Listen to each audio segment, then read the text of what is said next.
దేళ్ల సుదీర్ఘ పోరాట రూపంలో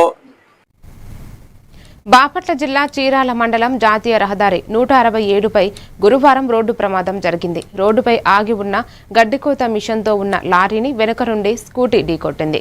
ఈ ప్రమాదంలో స్కూటీపై ప్రయాణిస్తున్న ఓ మహిళ అక్కడికక్కడే మృతి చెందగా యువకుడికి తీవ్ర గాయాలు అయ్యాయి. సమాచారం అందుకున్న 108 అంబులెన్స్ సిబ్బంది వెంటనే ఘటనా స్థలానికి చేరుకుని గాయపడిన వారిని యువకుడిని చీరాల ఏరియా ఆసుపత్రికి తరలించారు. ఈ ఘటనపై పోలీసులు కేసు నమోదు చేసి దర్యాప్తు ప్రారంభించారు.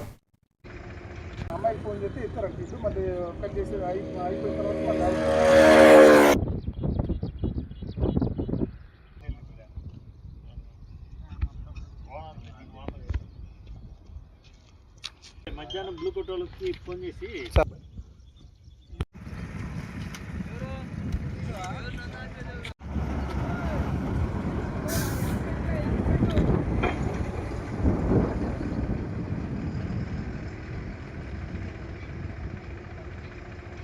అమ్మాయికి ఫోన్ చేస్తే ఇస్తారంట. మళ్ళీ కట్ చేసి అయిపోయిన తర్వాత